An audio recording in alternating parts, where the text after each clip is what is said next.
Okay, so this is part two of the discussion about anxiety disorders and trauma and stressor related disorders, as well as obsessive compulsive and other related disorders. So hopefully, uh,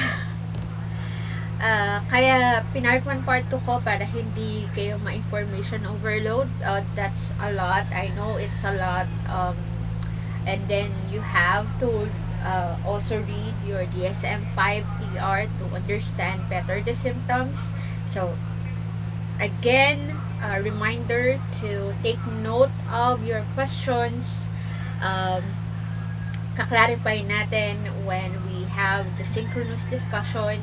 Pag hindi talaga kaya, I think we have to uh, think of another setup na baka feeling ko talagang lagi na tayong synchronous kasi baka hindi kayanin ng gatong setup siya. Okay? Um, so for today's discussion, for part 2, for trauma-related and stressor-related disorder, rather, we are going to be, of course, discussing the attachment disorders and then, of course, the post-traumatic stress disorder as well as the acute stress disorder. But before that, again, let's try and see the video. So again, hopefully, you will be able to hear the audio um, of the PowerPoint para para marinig nyo rin. Hmm,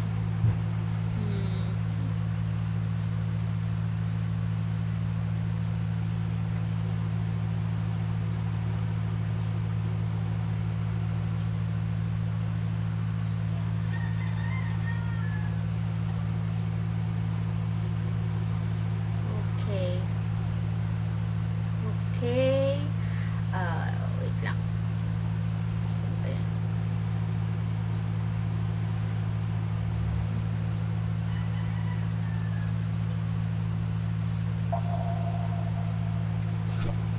Post-traumatic stress disorder, also called PTSD, happens when some memory of a past traumatic event, like war or sexual assault, causes recurrent mental and physical distress.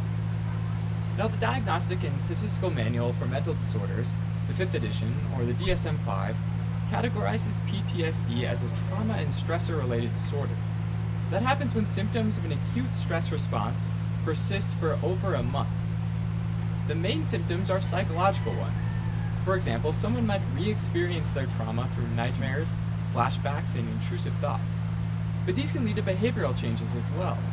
Somebody might start to avoid environments and situations that remind them of their trauma and feel a sense of hypervigilance, where they're constantly on guard, or hyperarousal, where they have this exaggerated startle response to the smallest of triggers. Not surprisingly, all these thoughts and behaviors can lead to trouble sleeping and general irritability, which can lead to angry outbursts. Interestingly, this pattern is different for young children, who are less likely to show distress, but instead they might use play to express their memories, sometimes acting out scenes that trouble them. Whether or not someone develops PTSD in response to trauma is determined by a number of different factors. For example, it's clear that interpersonal trauma, like rape or violent muggings, are more likely to result in PTSD than accidents or environmental disasters. In addition, people that go through extreme trauma as children are more likely to develop PTSD in response to other traumas faced in their adult life. Having said that, if someone manages to develop effective coping strategies for trauma, including having a social support network, then that can help with future traumas as well. As far as causes go, there are some clues about biological factors related to the development of PTSD. For example, people with dysfunctions of the hypothalamic pituitary adrenal axis, deficits in the arousal and sleep regulating systems in the brain, and problems with the endogenous opioid system, which helps with pain control, have all been shown to be at higher risk for developing PTSD. PTSD has also been linked to having a family history of mood disorders or anxiety disorders. The precise mechanism, though, that ties all these relationships together has yet to be worked out.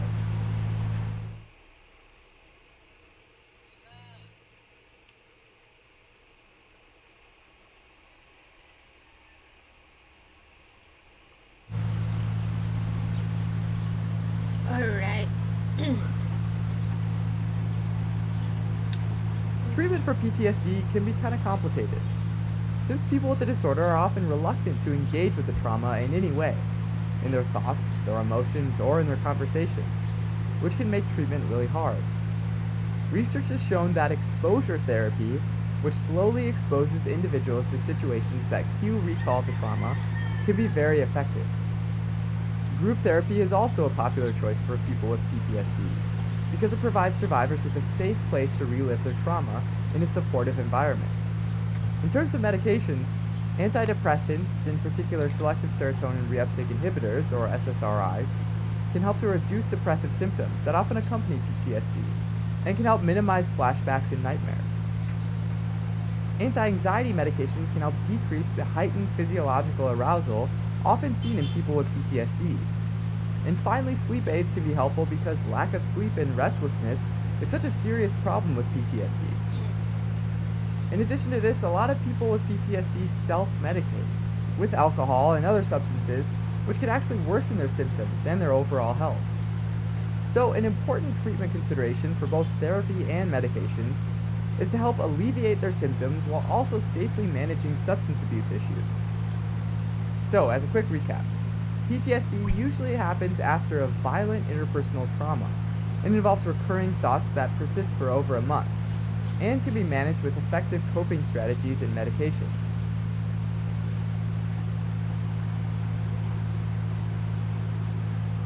Thanks for watching.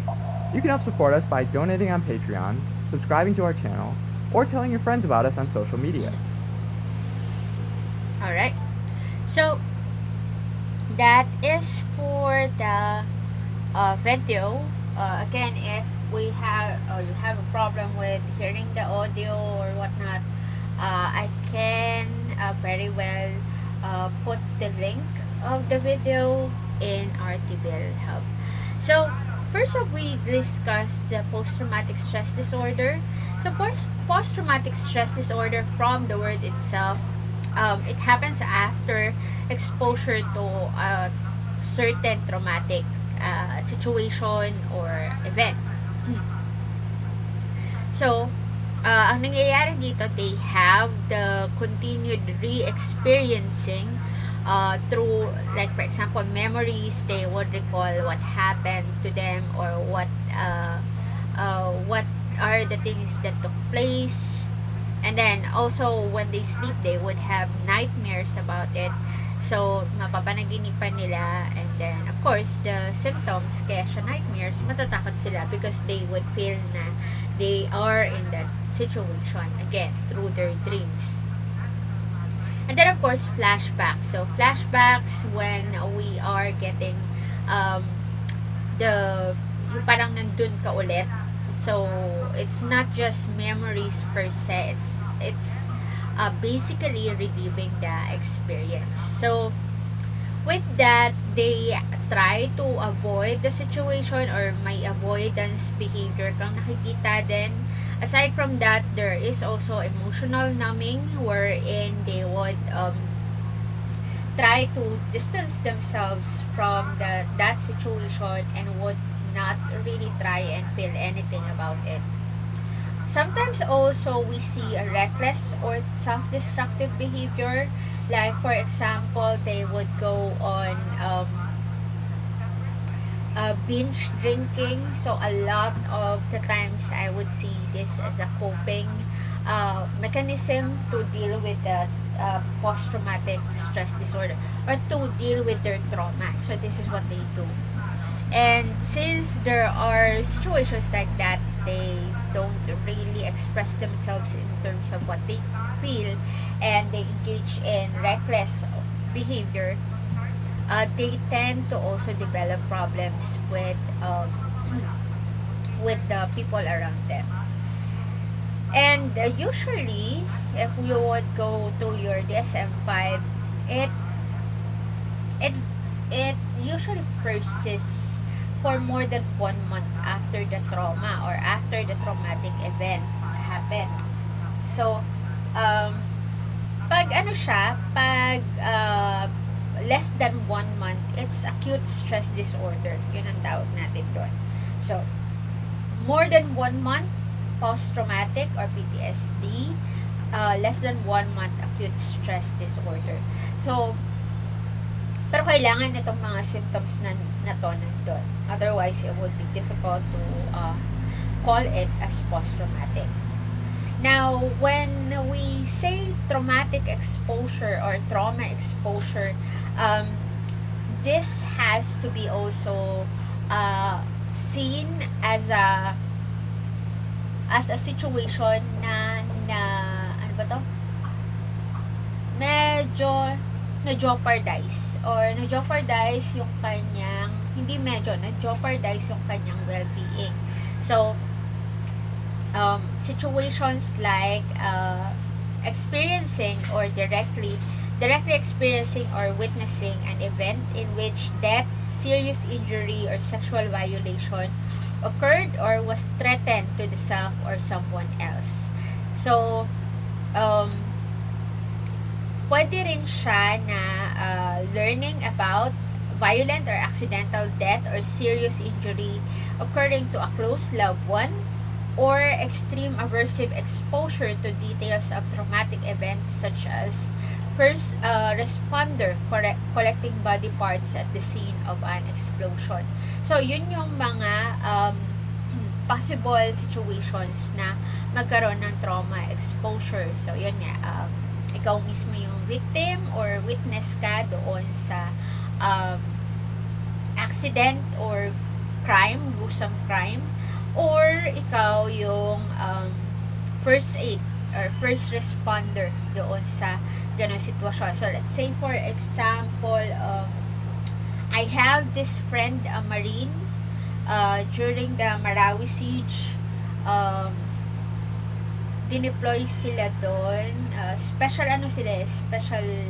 forces, dineploy sila doon, hindi sila yung first responder, although may mga kasama siya na nagkukwento na yun, there are yung talagang grabe daw before yung nung right after nung nagpasabog yung suicide bomber, and then parang inatake na sila doon. So grabe daw kasi may mga dugo pa nakikita, and of course there were bodies, yung mga casualties, and then it was something like a war zone from a movie. So I cannot describe it to give it justice because I'm not there. It was only related to me by someone who was there. Pero grabe daw yung wreckage, and of course yung mga remnants na talagang may mga nasaktan doon sa area na yon. Okay. So with the statistics of this disorder, so about 6.8 in a lifetime, there's a chance that we would be able to experience it, and there is 3.5 annual prevalence of this disorder. So incidence pala, sorry. So the prevalence varies depending on the situation. So like for example, in the US parang nung medyo umano na ulit, bumalik na ulit sila sa normal, at tumaas na naman yung mga shooting incidences nila. So with that being said, more likely tataas na naman yung statistics nila with the post-traumatic stress disorder. So we all do know yung mga yung mga shootings, mga parang what do they call this in US? I forgot kung anong tawag nila doon. Basta yung mga public shooting na usually nangyayari sa schools or public places like the mall or restaurant. So ayan, it varies. Ngayon kasi parang tumataas na naman siya, and in the recent psychology monitor that I got, parang yun yung isa sa mga articles na parang safeguarding the security of not only the students but also of the teachers in school. So ibig sabihin tumataas na naman yung ganung incidents nila ng mass shooting, ayun, not nawala sa isip ko kung anong tawag doon. So, however, in those type of situation, hindi naman lahat ng involved doon sa shooting would develop PTSD. Okay?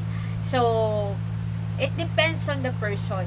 So, hindi mo rin masasabi na although one of the criteria of PTSD is to have an exposure, direct or indirect exposure to a traumatic type of event, it doesn't mean that you're going to develop PTSD. So, yeah.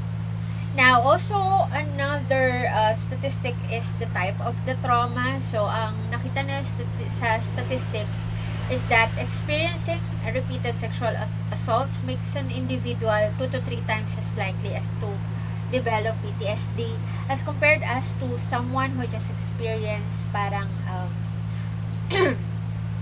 yung typhoon, parang very strong typhoon. That is also a traumatic event. Kumbaga doon talaga dumaan yung ng bagyo.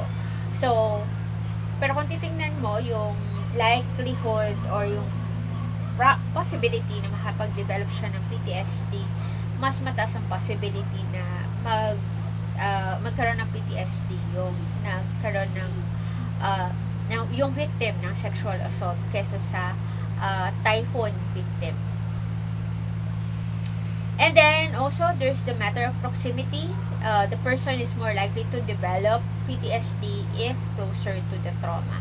So ayun nga. So like for example, siya mismo yung victim or kapatid siya ng victim. So the proximity is also high with those types of cases. Okay. So the trauma intensity also differs. So PTSD is more likely with severe trauma, like for example nga yung victims of violence and rape. So mas mataas yun kesa nga doon sa victims ng natural disasters. And then we also have the generalized biological vulnerability. So ang nakikita nila dito is that when both twins are exposed to the trauma, like for example gera, diba, the identical twins have higher concordance rate for PTSD compared to the fraternal twins, and also there are certain genes associated with developing greater likelihood for PTSD. So we're talking about here the gene reciprocal gene environment interactions. And then with the generalized psychological vulnerability, people who have beliefs about uncontrollability and unpredictability of threatening situations can put you at higher risk of developing PTSD. So,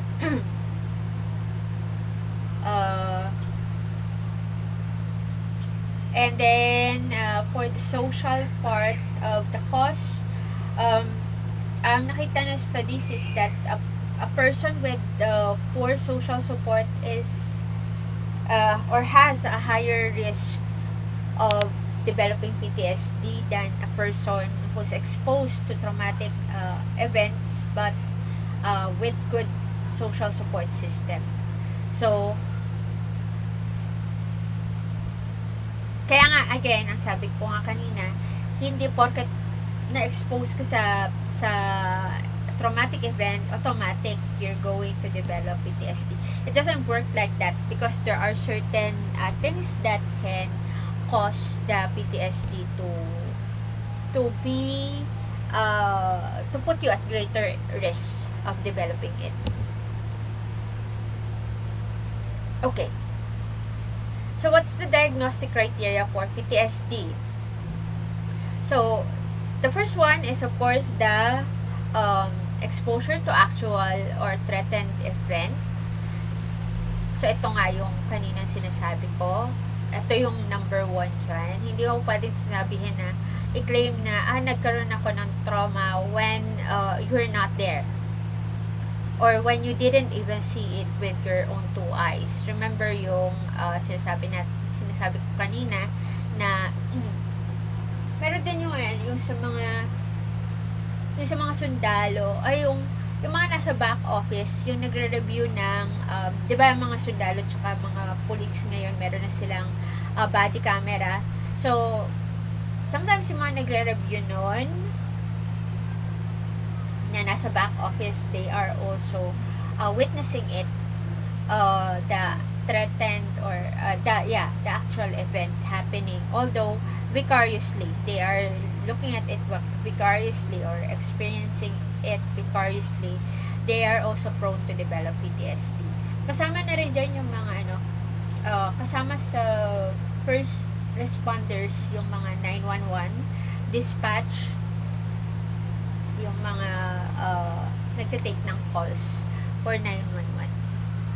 Sila yung mga pwedeng magkaroon ng PTSD. So, there is a presence of one or more intrusional symptoms. So, yun nga, yung memories, flashbacks, dreams, or nightmares about the traumatic event. And then, there is a persistent avoidance of stimulus or stimuli associated with the traumatic event. So, like for example, di ka nadadaan dun sa area na nangyari yung aksidente or nangyari yung suicide bombing.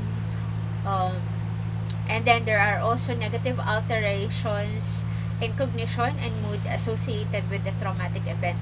This one, we see more or less, or we see often doon sa mga victims ng sexual abuse or rape. So, they have this guilt feeling na parang sila yung may kasalanan. Bakit sila na-rape? So, may mga ganon. That's a negative alteration with that one. And then, marked alterations in arousal and activity associated with the traumatic event. So, ito yung hypervigilance. They would be very, very easily startled. Yung parang konting, may narinig na bumaksak. So, kagad sila? Yung parang hyper aware na kagad sila. We see this type of reactions doon sa mga sundalo na na-deploy in active combat. So, my friend who was deployed in Marawi before, pagka-uwi niya, parang ganun siya. Kasi nga,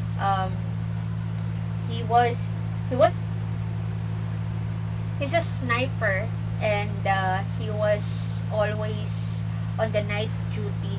So, syempre, dahil nga hostile ground, hindi pwedeng ka doon, yung parang lax lang, diba?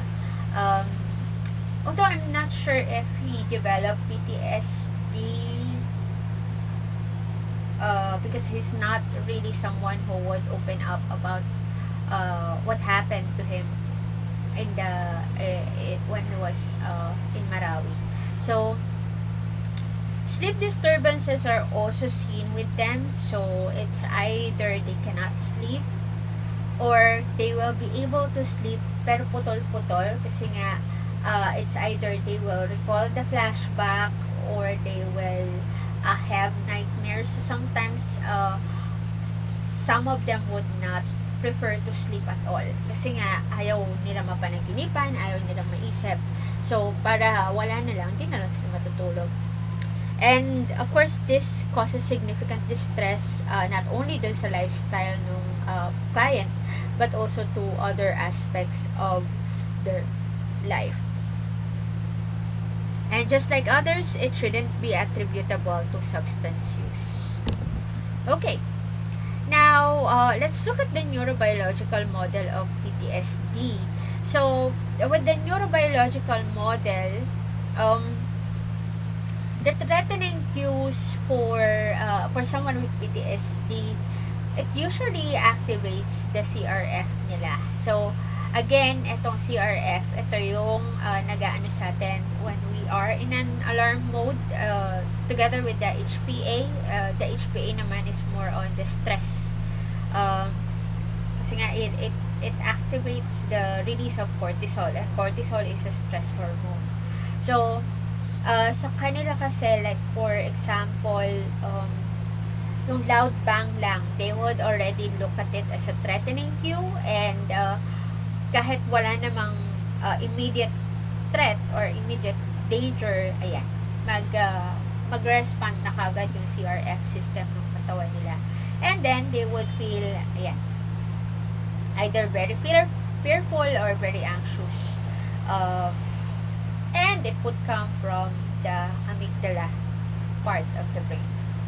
And dahil nga may ganong activation, yun, si cortisol, ma-release din. So, the person would feel very stressed, hanggang sa hindi pa maayos yung, ano niya, yung PTSD niya.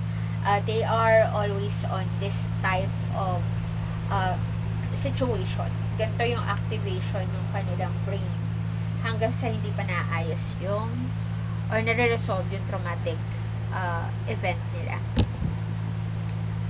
Okay. So, katulad nito, this is another diagram for post-traumatic stress disorder. So, a person with both psychological and biological vulnerability experiences trauma, and then in that experience of trauma, meron siyang ayan, nagkaroon ng true alarm, and with that alarm, there are these emotions that follows as well. Intense basic emotions such as anger or distress. And then, magkakaroon siya ng learned alarm or strong mixed emotion. So, from this progression, yeah, anxious apprehension whenever they would have to, or whenever they would recall or have cues that would make them remember the traumatic experience. And as a reaction, they would do avoidance or they would numb. Kasi nga, remember, when they were in that trauma, they experience intense emotion. So, to deal with that cue, kahit cue na lang siya, di na yung event mismo, they would try to avoid remembering it altogether or numb down their emotional response. Para nga hindi na nila maramdaman ulit yung strong emotions na yun. And this one, they will be helped depending on the social support and their own ability to cope. So, of course, kung mahina ang support system or walang support system at all, and they don't have the capacity to cope well with this type of situation, then the possibility of developing the post-traumatic stress disorder is there. Now, what are the treatment for cognitive behavioral cognitive post-traumatic stress disorder? Of course, we have the cognitive behavioral treatment wherein hindi na siya katulad ng sa anxiety. It's more on dahil alam mo kung ano yung nag-i-elicit ng symptoms, you would focus on addressing ano ba yung trauma mismo. So, it's more of imaginal exposure to memories of the traumatic event. This is quite hard, especially for rape victim or victims of sexual abuse. This approach is quite difficult to do. It would require a lot of training for that one and a lot of supervision kasi it's quite challenging, and there's a possibility na baka mas mapahamak pa yung client kaysa sa mapabuti siya dun sa ginamit mong approach. So, with this one, while you're doing that, the goal is also to increase the positive coping skills. Remember, they cope with either avoidance or suppressing their emotions with whenever the trauma is triggered. Also, increased social support is, ito yung isa sa mga talagang sinasabi namin. Actually, any type of disorder, ito yung lagi namin sinasabi. Na you need to have a social support from people around you. Otherwise, it would be difficult for you to get better. And from the studies, of course, it shows that highly effective or mataas ang efficacy ng cognitive behavioral treatment. And then there are people who use the psychoanalytic therapy, or there are practitioners who use the psychoanalytic therapy, particularly the catharsis. Kasi nga, again, it's people with PTSD, they suppress or they avoid the situation. Parang binabaon na nila sa limot, hindi nga siya nakakatulong na ibaon sa limot. So, the catharsis helps in relieving the emotional trauma para, ayun, maalis yung emotional or psychological suffering nila. And then we also have the medications, of course. And as said in the video, SSRIs are quite helpful for the PTSD.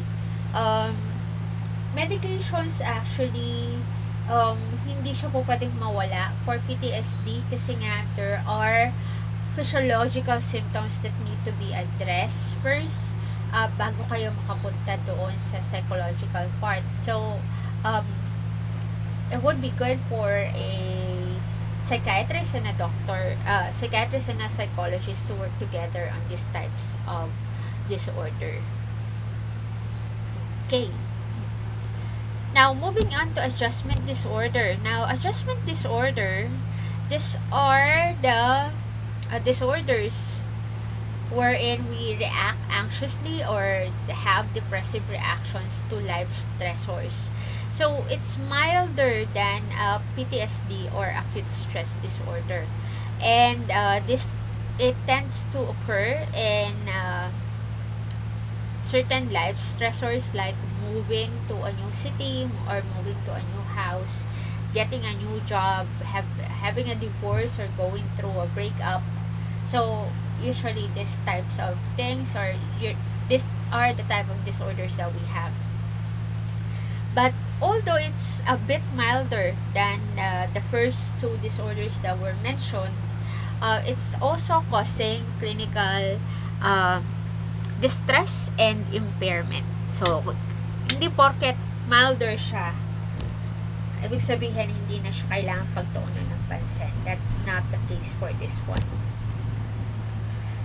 So, for children, we see naman attachment disorders. So, attachment disorders, we see disturbed and developmentally inappropriate behaviors in children. So, anong ibig sabihin nun? Ibig sabihin, if the child is about 10 years old or 7 years old, the attachment that the child is showing is not supposed to be the attachment behavior for someone who's at that age, na 7 or 10. So, or, sige, para mas mabilis natin maintindihan. A child who's in toddler years. Usually in toddler years, yan yung dapat parang close pa rin sa magulang nila or their caregiver, right? With children with attachment disorders, they are unable or unwilling to form a normal attachment relationship with the caregiving adult. So, they don't really have that kind of clingy relationship with them, or kung meron man, the type of relationship established with the caregiver is not the type of relationship of a child to an adult. Parang alam mo may something wrong or may something na weird or unusual doon sa interaction nila. And this is the type of disorder that happens as a result of inadequate or neglectful child neglectful care in the early childhood. So ito yung makikita natin result, the attachment disorder. Pwedeng ayun, lumaki sa lola or absentee parent yung parents, and then bumalik na lang ulit ng bansa to take care of the child. So yun yung mismong or minsan nakikita natin na type ng na nangyayari sa kanila. And then also we have the reactive attachment disorder, wherein the child is abnormally withdrawn and inhibited behavior. There are also less receptive to support from caregivers. So with this type of disorder, we can see that the child will seldom seek out a caregiver for protection and support as well as nurturance, and will seldom respond to offers from caregiver to provide this kind of care. So like, let's say for example, a toddler na kailangan magbihis, yun, hindi, di ba minsan tayo pag nakikita na natin, although we are trying to, there comes a time wherein we try to train the child to dress on their own. Ito kasi yung siya lang gumagawa, and then kahit anong, di ba pag nakikita natin na may nag-struggle medyo yung bata dun sa pagbibihis sa kanila, tutulungan natin or parang ginaguide natin na itong kabilang arm ipasok muna dito or dito, or tas yung ulo naman ipasok dito sa ano na to, sa part na to. So that's how we usually help them out, right? Pero itong mga children na may gantong disorder, they don't really appreciate that, or they ignore that kind of help coming from an adult. And then we also have this one, the disinhibited social engagement disorder. So this one, ito naman yung kung yung isa restricted siya sa kanyang behavior with the adult. Ito naman, wala naman siyang inhibition. Yung tipong they would just approach unfamiliar adults or strangers without fear. Kasi again, it depends on the developmental stage or years of the child. Pero there are certain stages na sobrang mahiyain sila, 'di ba? Ayaw nilang magpakarga sa iba, or ayaw nilang sumama sa iba. But then slowly, especially if they become more used to the people around them, the adults around them, ayan, unti-unti na silang sumasama doon. However, itong mga to, kahit na yung tipong stranger lang talaga sa kanila, yung, let's say yung mga tambay sa labas, nilalabitan nila without hesitation or without any fear. Ano bang magandang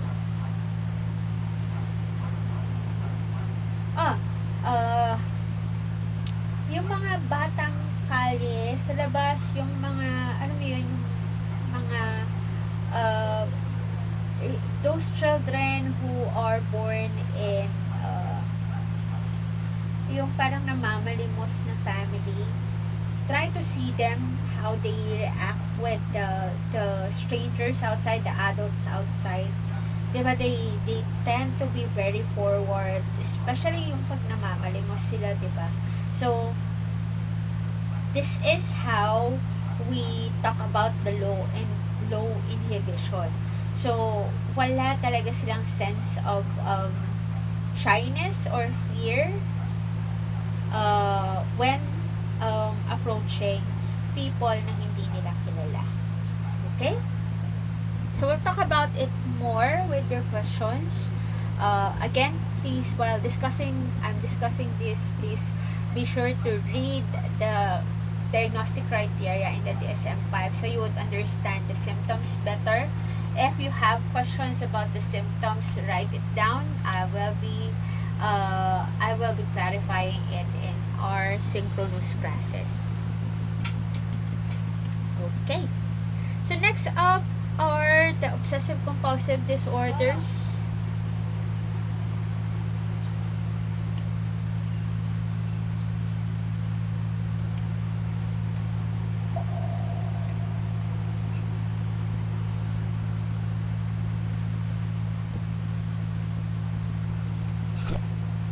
Double checking things is a pretty common human behavior.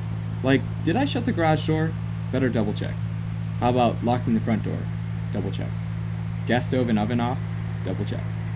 We all do it, but what if you feel compelled to triple check it, or even quadruple check it, or quintuple check it even? Then it might be considered an obsession. Now, what if you have to do a certain ritual with the gas stove and oven before leaving the home each time? Like, make sure the gas stove is off, wipe down the gas stove to clean it, double check that the burners are off, make sure the oven's off, wipe down the oven to clean it, and then open the oven door to make sure no heat's coming out, and then you can leave the house. Then that might be a compulsion. Obsessive compulsive disorder, or OCD, is a specific type of anxiety disorder characterized by these obsessions or compulsions. Obsessions are recurrent and intrusive thoughts that are typically unwanted and tough to get out of your brain.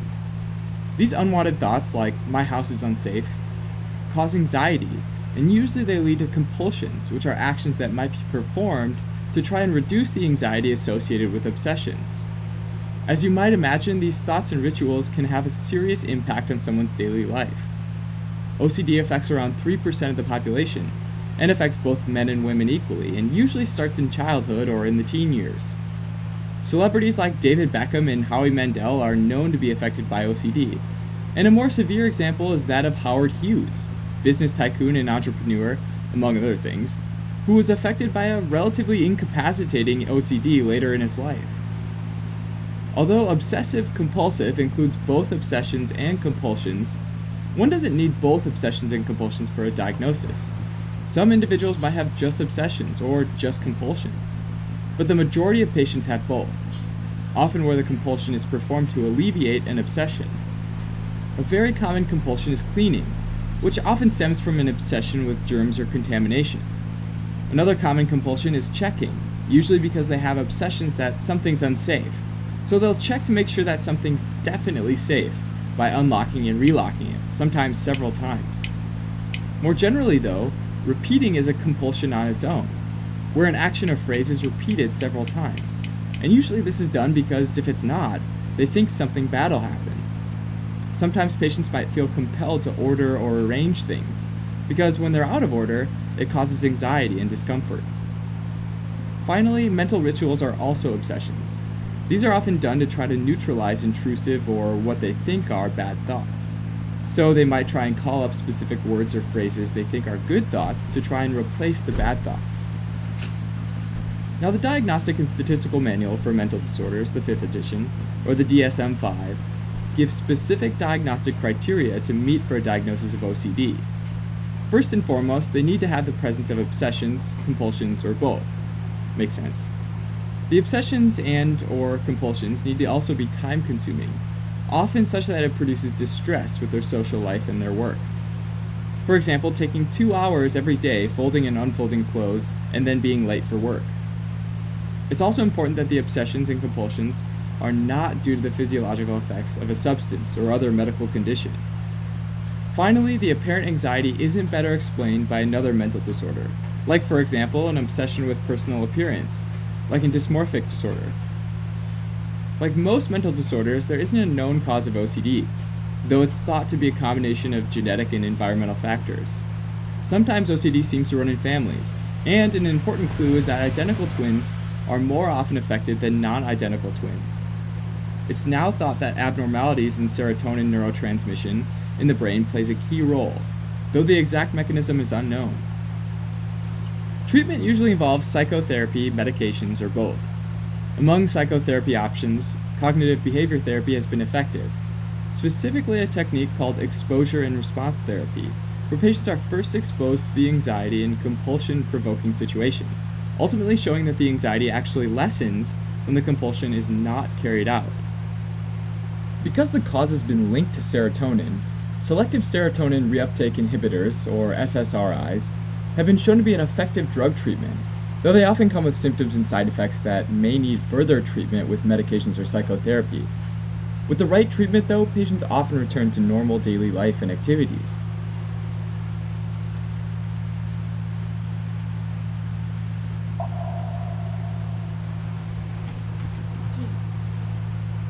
Okay. Okay. So these are our clinical description. So usually with OCD, it to be diagnosed with it you either have to have obsession or compulsion or both of the two. So with OCD, you have or with obsessions per se, it's more or the thoughts, images, urges, um, and when we say intrusive, talagang nagsusumiksik siya dyan. Kumbaga sa bisita, hindi siya welcome na bisita, pero talagang pinagsisiksikan niya yung sarili niya sa loob ng utak mo. So, ganun si obsession.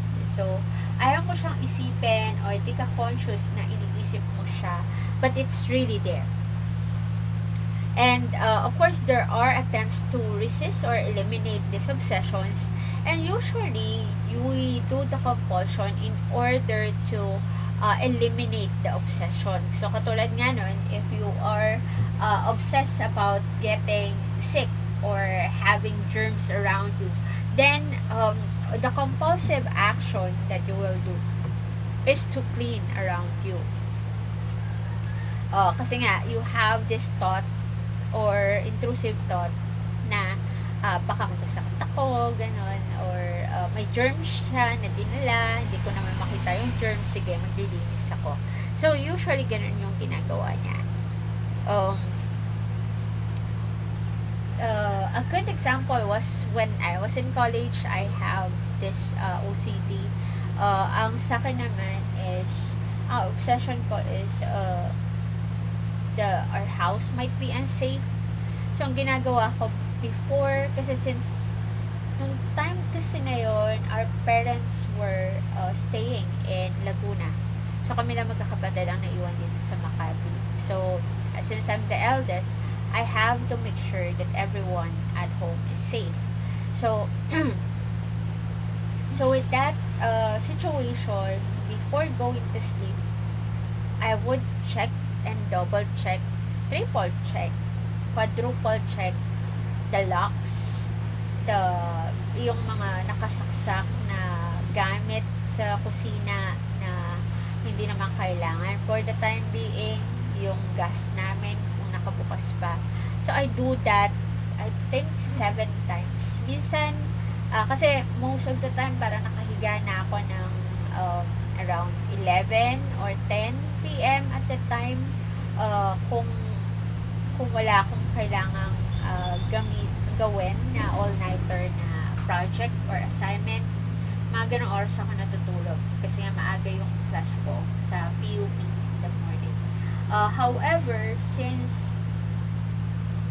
I have this obsession about safety, I would check the house and these things around the house several times to the point na ayun, nakalock na siya, nakita ko nang nakalock na, ilalak ko ulit, alisin ko yung lock, ilalak ko siya ulit, and then hihiga ulit ako sa taas, tas bababa ulit ako until such time na parang naging may number yun parang 7 times ko yata ginagawa, 5 to 7 times. And only after that number of times na gagawin ko siya, saka lang ako makakatulog. Pag di ko siya ginawa ng ganong karaming times, I will not be able to sleep. So, that was my situation before. So, there are also other types of obsessions. So, meron rin yung iba yung parang sexual or aggressive or religious urges or obsessions. They would have that kind of intrusive thoughts. So to address that kind of thoughts, they would try and do things like parang ayusin nila, everything has to be in order para nga ma-eliminate yung obsessive thoughts na yun na hindi dapat, or para sa kanila hindi dapat.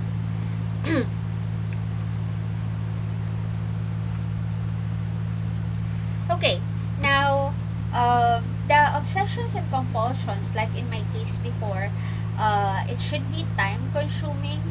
So, walang problema if you double check it for as long as it's not really eating up your time. Kasi yung sa akin, it really ate up my time. Yun nga, mahihiga ako ng 10 or 11. Makakatulog na ako ng around 12, 1:30 or 11:30.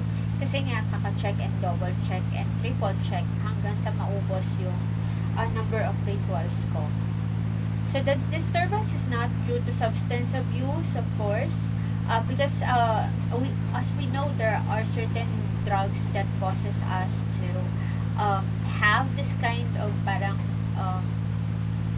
OCD-ness or OCD behavior, pero it's because of the drugs, not really the disorder itself. And it shouldn't be explained by another mental disorder. So like for example, people with autism tend to be very, very particular with certain rituals. Diba? If you have seen mga reliable naman na drama na tackling autism, meron silang ganong particular behavior. So, kung autism yon, and then it's not OCD per se. Okay. So, about 60% of people have multiple obsessions. So, these are one of the most, or these are the common type of obsession. So, unang-una is the need for symmetry. Symmetry, even the number of things. Like for example, ayaw niya ng odd number or gusto niya even number. Sa lahat ng bagay, yung number ng ano niya, I think may ganung drama I forgot ko anong title nun eh. Pero may ganung drama ako napanood na yung teacups niya, kahit mag-isa lang siya sa hotel room, kailangan 4 yung teacups niya or 2. Pagkakatok, dapat even number din, hindi pwedeng 3 yung katok mo or isa lang. Katulad ni Sheldon Cooper sa Big Bang Theory, may ganun siyang factor. May obsession siya for symmetry. Also, another type of obsession is forbidden thoughts or actions. So, like for example, yung sexual urges. So, may mga ganong clients na ganon yung obsessions nila. And, of course, cleaning and contamination. Ito medyo tumaas to nung nagkaroon ng pandemic. So, kaya nga, ang daming client na naging, parang naging worried na sabi na, baka yung OCD ko grabe na. Or OCD na ba to? Pero we had to look at the situation and the symptoms. Kasi at that time, normal yung reaction natin na pagiging obsessed with cleaning and contamination because we don't really know or understand COVID-19 at that time yet. With compulsions naman, these are some of the common categories of compulsion. So, katulad nung sa akin, I was checking and rechecking. And then, the other one, ordering. So, like, for example, yun yung si Sheldon Cooper. Ito yung madalas yung ginagawa. Pag may nakita siyang hindi maganda sa paningin niya, siya na yung mag-aayos. Or arranging. Also, washing and cleaning. I think Sheldon has all 3. I'm not just sure with the checking. And then with that one, the compulsions are associated mostly with the obsessions or the intrusive thoughts. Kasi nga, the function or the main goal for the compulsive behavior is to reduce the discomfort caused by the obsession. So, merong isa pang related to this one, which is the hoarding. Before hoarding was thought as a disorder, was called hoarding disorder nga, actually. And the hoarding happens with, ayun yung ang dami niyang kinokolekta kahit wala ng silbi. Like for example, yung hindi siya makapagtapon. Like for example, bus ng ticket. Ticket ng bus. There's something wrong with my, ano, my vernix area. Okay, yung ticket sa bus, 'di ba? Hindi naman natin pina-file yan for tax, and then parang after, unless it's a provincial ride or provincial trip, kailangan mong itago yan, 'di ba? Pag i-check na yung ticket mo. Pero kung yung within Metro Manila lang naman, usually it's not checked. But there are people who would hoard or who would put away, or parang ayun, kinokolekta nila yung mga bus tickets nila, which is basically useless after you have alighted the bus, diba? Hindi mo na naman kailangan yung ganong ticket dahil nga tapos na yung sakay mo doon. But there are people like that. They would have problem. They keep on collecting things. They keep on collecting things, and those things doesn't really have any value of sort, even sentimental value, wala. So this is hoarding disorder, and kung makikita natin, it's similar to OCD.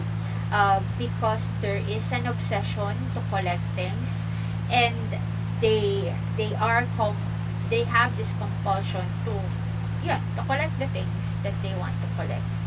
So it's obsessive compulsive, or it's related to obsessive compulsive disorder. Okay, next are tic disorder. Now, tic disorders are hindi siya hindi dahil may spasm siya sa mukha or sa katawan, but these are kasi di ba may mapapansin tayo sometimes sa katawan natin na parang bigla na lang siyang gumagalaw, or parang pumipintig siya, pero hindi yun ganon.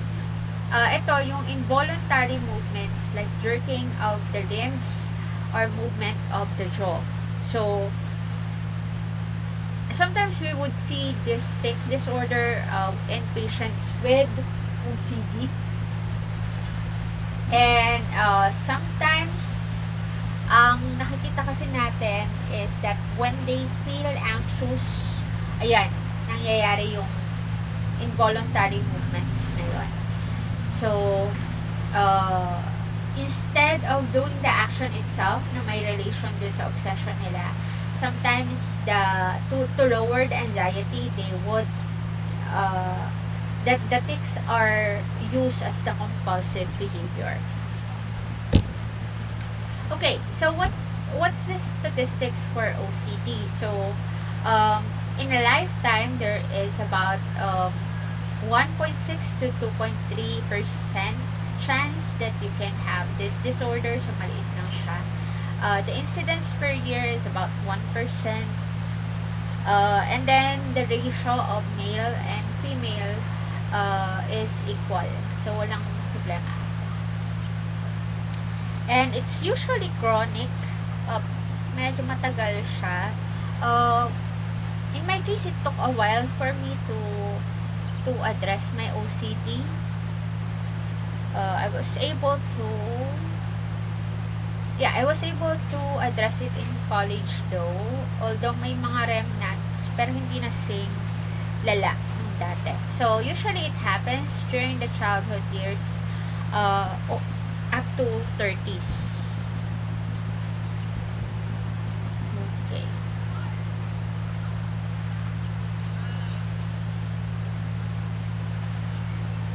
Okay, so what are the causes of OCD? So, There are similarities with anxiety disorder, so similar generalized biological vulnerability to having anxiety in general. So with specific psychological vulnerability, malaking factor yung early life experiences and learning. So like for example, in my case, I have been taught to really make sure that that the uh, that the house is safely locked before going to sleep. Especially yung gas range. Kasi nga talagang ang in-input sa amin nun is okay lang manakawan, huwag ka lang masunugan. Ganon talaga yung inaano sa amin nun when I was growing up. And then, there are also these things like, for example, that the thoughts are dangerous and unacceptable, especially if your obsession is more or less sexual, and then you grew up in a sagrado katolikong pamilya, di ba? Medyo, ayun, kaya mas na lumalala yung ano mo, yung OCD mo because your value system and the things that you are or the thoughts that your brain is having are not, kumbaga hindi siya congruent to each other. So nagkakaroon ka ngayon ng thinking na these are not acceptable things to think of kasi nga I grew up in a religious family. So there is also the thought action fusion here na pag naisip mo baka mangyari, so you have to act on it. So katulad nung yung sa akin baka manakawan kami or baka magkasunog, so I really have to make sure that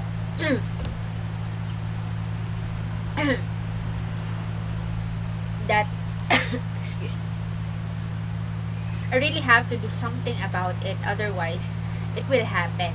So that's the thought action fusion. And then with the distraction kasi, this is why when we're dealing with OCD, hindi po pwede na sabihin mo, wag mo na pansinin yan. Kasi the distraction or dealing with it in through distractions only reduces anxiety temporarily. And then later on, pag hindi na siya gumagana, it increases the frequency of the thought.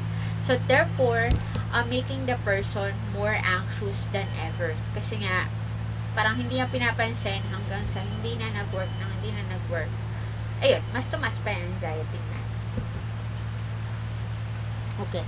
So in terms of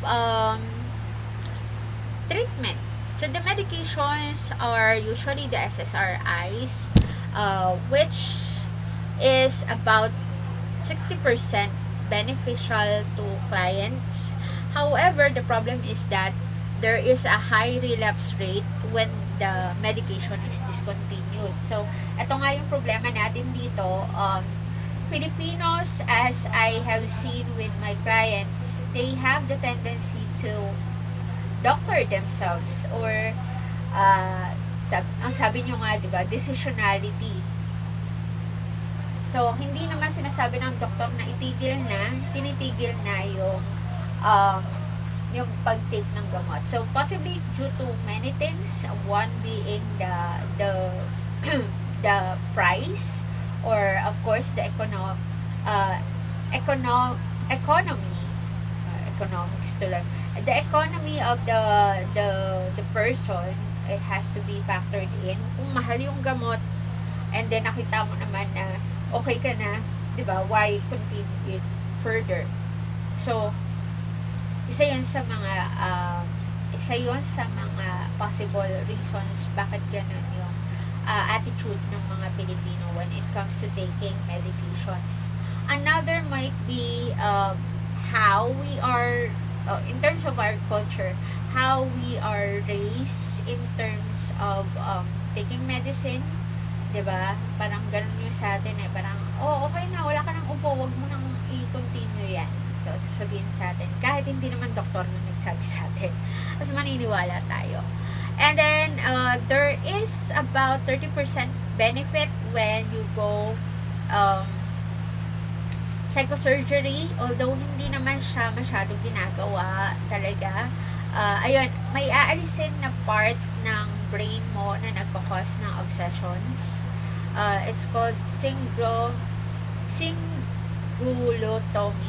So, inaalis siya. And dahil nga mahal siya, kaya konti pa lang ang nakikitang benefit nito. And in the studies or with the clients that had gone through this surgery, they have seen that it's only about 30% beneficial.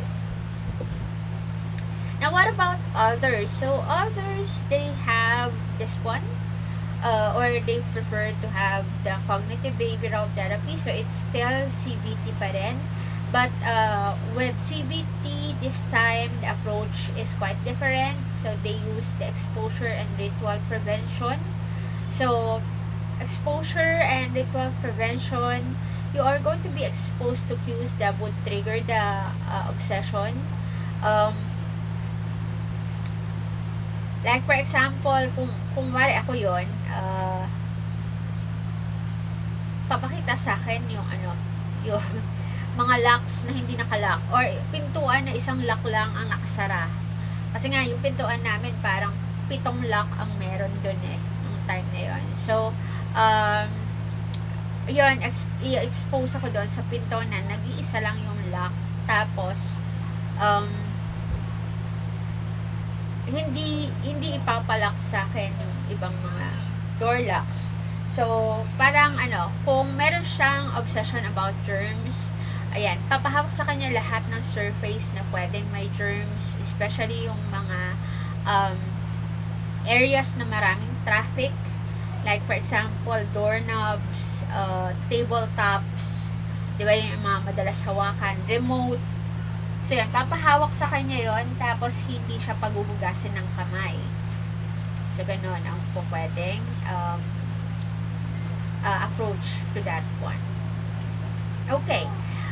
This type of approach had seen high efficacy. In particular, one study have seen about 86% of patients benefit from this approach. Okay, and then nakita din nila in the study na kahit na magdagdag ka ng SSRIs for this particular treatment management, hindi tataas yung efficacy. Walang, kumbaga, no significant difference if you're just using the ERP approach on its own. Okay, let's move on to the body dysmorphic disorder or the BDD. So, ito yung mga examples na nakikita natin pwedeng may BDD. So, ang BDD kasi is the preoccupation with some imagined defect in appearance. So, a good example of those is these people. Although this one is a cartoon. Okay. So, itong dalawang tao na to, they are people in real life. So, this person, I forgot her name, but she is I think she was planning or naging Korean anchor yata siya, news anchor. So, this is what she looks like originally. So, kung makikita niyo, wala namang diba? Parang kailangan baguhin sa mukha niya. Maganda na siya talaga. There's no problem in her face. However, she wanted to follow the Korean beauty standard. And one of the Korean beauty standard is the V-shaped face. However, kung makikita natin dito, sobrang V-shape niya na ang mukha ng vase or vase yung mukha niya. And then, ginawa niya ng sobrang laki yung mata niya. It looks like an anime. Diba? And somehow, the face that she has now looks a lot creepier. Unlike when it was her original face. And then this one is Versace, Donatella Versace. Tama ba ako sa first name niya? So this is her original face, the one here. And as we can see, wala naman tayong makitang defect sa mukha niya. Especially here, itong 1997. Wala. Ang ganda niya nga dito eh. However, as the time passes or as the time progresses, ito yung ayan, unti-unti na siyang nag-morph to this. I'm not sure, I think this was in 2018 pa yata to or 2019. So, I'm not sure what she looks at present. So, okay. So, the pictures earlier are all examples of what a person with body dysmorphic disorder would do. And a person with BDD has a preoccupation with some imagined defect in appearance. So, like for example, ayun, yung kaninang Korean, yung babae kanina na, kasi sa Korea, hindi ka pwedeng mag-news anchor pag hindi ka maganda. So, meron sila talagang sinusunod na beauty standard doon sa lalabas sa news programs nila. So, kaya makikita mo, parang para sila na itsura. It's because they follow a specific beauty standard for those people who wants to be in that line of work. Pero siya, dahil nga feeling niya hindi niya makuha yun, ayun, ang tingin niya, meron siyang actual defect. Or kung may actual defect man, kasi nga, again, akala nila may problema sa mukha nila or sa appearance nila. Not only the face but also the body. So, yun yung ginagawa nila ng paraan. So, yun sa kanya, parang wala naman tayong makitang defect doon sa original appearance niya. It might be imagined in her case. There's no case, wala akong makitang interview about her. Yung mga pictures lang. But in her case, we cannot see an actual defect. And kung meron man, it only appears slight to others. Like for example, di ba parang kumare, sabihin mo, ang pangat ng ilong ko, sobrang pango. Tapos pag tinignan naman, parang okay lang naman yung ilong mo sa mukha mo, diba? So, hindi siya ganon ka big deal sa ibang tao. Pero sa kanya, big deal siya. So, ang comorbidity na to with OCD is high, about 10%. This is because there is an obsession with how they look. So, that's the obsession. And the compulsion is having surgery or exercising in order to address that obsession. So, kung makikita nyo, the course of this disorder is lifelong. Hanggat sa may nakikita silang mali sa katawan nila or sa mukha nila, they would continue with the compulsion. Usually, the onset of this disorder happens during the early adolescence until their 20s. But in the case of Versace, she's still doing the surgeries. Even, I'm not sure if even up to now, but we have seen the progression of how she looks like as she went through different surgeries. And then there are two types of treatments that are given to them, usually SSRIs to help with the obsessive thoughts and compulsions. And they are also given exposure and response prevention. Although in terms of the efficacy, medyo hindi siya ganon ka taas, unlike with OCD talaga, the ERP. Okay? Okay.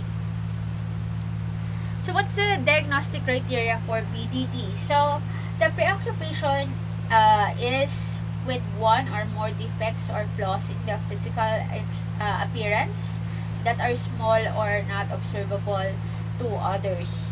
And then there are repetitive behaviors to improve that defect or the perceived physical flaw. So, for example, ayun, makeup, makeup siya ng makeup, or ayun nga, yung yung mas extreme na constant uh, plastic surgery.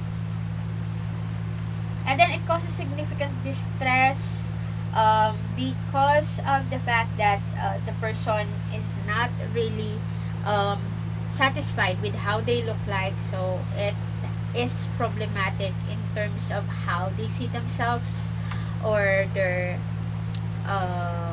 intrapersonal relationship. Okay. Preoccupation with body is not better explained by other disorders or other medical condition. And then, ayan. Plastic surgery, again, about 76.4% sought this type of treatment and 66% are receiving it. So, and then the statistics have shown that about 8 to 25% of all patients who requested to have plastic surgery may have DDD. We also have that case here in the Philippines. I'm not sure kung napanood niyo siya sa Jessica Soho ba yun? Pero matagal na kasi siya eh. Ano siya, the guy wants to look like Superman. So, nagpa-ano siya, nagpa-plastic surgery siya para magkaroon siya ng cleft chin and all. Also, parang ano rin yata siya ng, parang nagpaputi din siya kasi nga, of course, Superman is Caucasian. So, white skin siya. Kaya parang yun yung isa sa mga inuna niya. So, I'm not really sure where it is. But, you can look it up in the internet kung may time kayo. Makikita niyo yung sinasabi ko. And then, this one is the hoarding disorder. This is some of the pictures of hoarding disorder. I think this is on TV shows in America and UK. Meron pang isa pa yung may strange addiction. Pero ito, yan, makalat talaga yung bahay nila kasi nga hindi sila nagtatapon ng bagay. So yan, there is excessive collecting and keeping of items with minimal value, leading to cluttering and disruption of living space. So just like here, halos wala ka nang magalawan kasi sobrang dami nilang kalat. There are cases like that. Kung napanood nyo yung mga TV shows na yan, there are cases like ang hoarding niya hindi objects, mga pusa. Tapos yung isa naman, dogs. To the point na, kahit saang lugar ng bahay niya, puro may ihi ng aso, may dumi ng aso. So, ganun din yung sa may-ari ng cat. Tapos may isa pa parang puro bird naman ang niya, ang kinokolekta niya. So, and these cases parang sinil ng I forgot kung anong tawag nila doon sa US. Basta sinil ng ng local government yung house because of yung toxicity ng bahay dahil nga hindi siya naglilinis, hinuhoard niya pati yung dumi at saka yung ihi nung pusa or nung aso or nung ibon. Naging mataas na yung level ng toxicity ng bahay, kaya parang hindi na pwedeng pumasok doon sa bahay nila nang walang ano bang tawag doon sa suit na yon? Hazmat. Yung hazmat na suit. Diba? Kailangan nakaganon pa. So, the prevalence of this disorder is around 2% to 5% of the population. And kung makikita nyo, mas mataas ang prevalence niya, twice as high as the prevalence of OCD. Equal din yung range niya sa baba at lalaki. Ang OCD, in terms of its course, it tends to wax and wane, meaning to say, pwedeng nung bata-bata ka, meron ka, and then nung tumanda ka, nawala siya, and then bumalik ulit. Ang hoarding disorder naman, ayan, it can begin early in life and get worse with each passing decade. So, kaya nagiging ganong level yung kalat nila. Okay, and then the other one, we have this one, the trichotillomania, or the hair pulling disorder. Now, the hair pulling disorder, this is also part of the OCD and related disorder. This is what we call the urge to pull out one's hair from anywhere to the body, anywhere on the body. So, it usually leads to noticeable hair loss on the scalp, eyebrows, arms, pubic region, etc. So, ang more common na trichotillomania is on the head, and then sumunod yung sa eyebrows. Makikita mo, ayun, either wala na siyang buhok or wala na siyang eyebrows later on. So, and then kasama nun, kung hindi buhok yung pinagdidiskitahan, yung balat naman ng katawan. So, ang tawag naman doon is excoriation or the skin picking disorder. So, this is the repetitive and compulsive picking of the skin which can lead to tissue damage. So, hindi lang siya yung parang kinukurot mo lang yung body mo. It's also kakapit mo sa skin mo, yung first to second layer of the skin tissue is already damaged. So, about 1 to 2%, 1 to 5% of prevalence rate is recorded. And then, ang ginagawa nila dito for treatment is behavioral habit reversal, which is the most effective treatment. So, I guess for both to.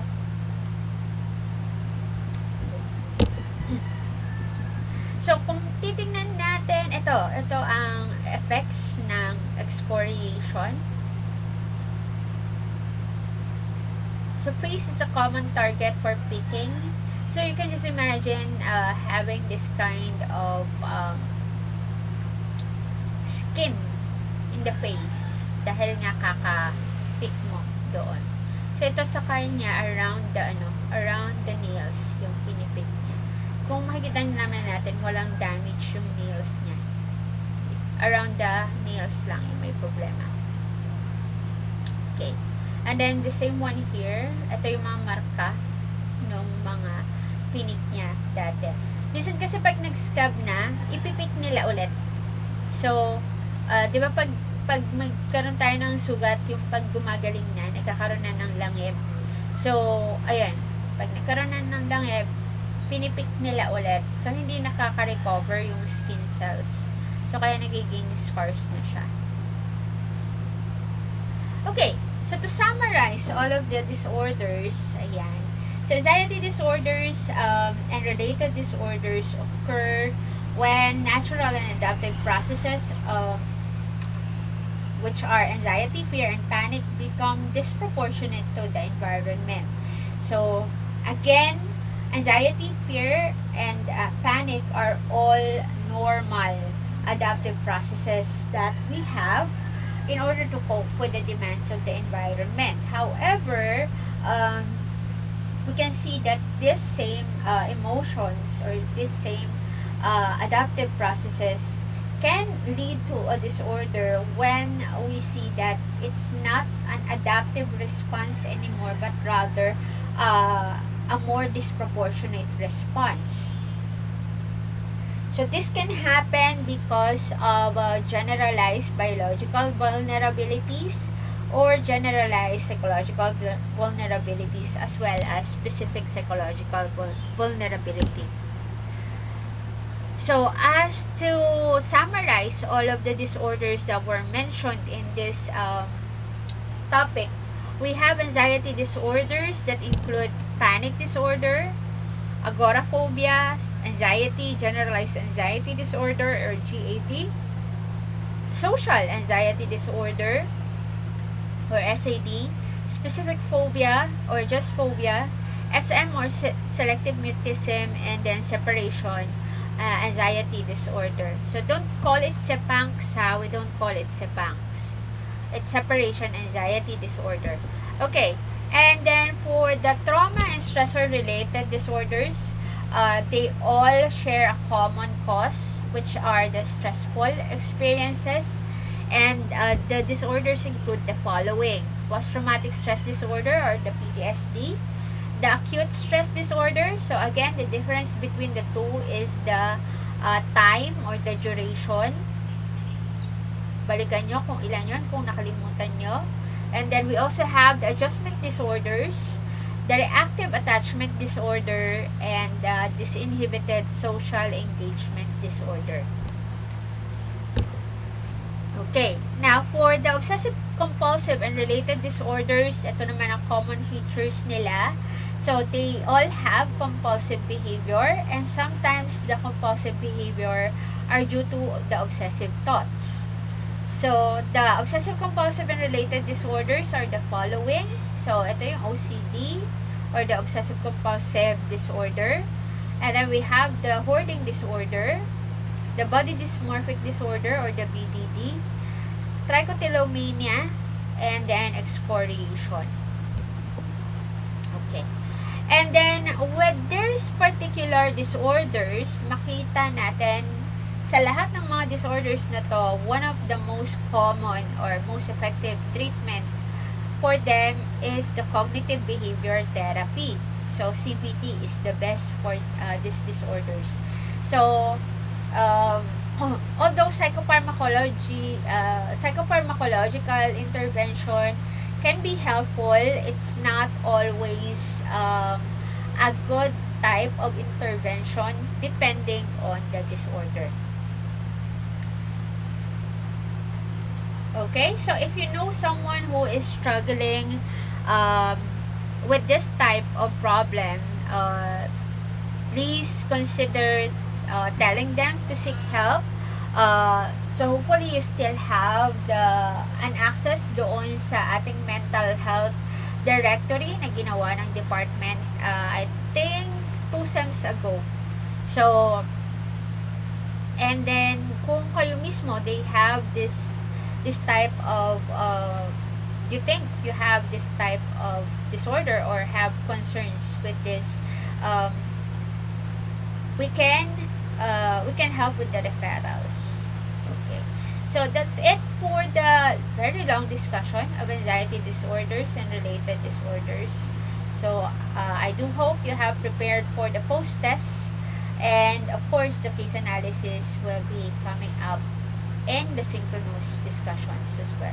So thank you so much for listening to this long recording, and I hope you will be or I hope you have learned a lot in this discussion. Thank you very much, guys, and I'll see you next time.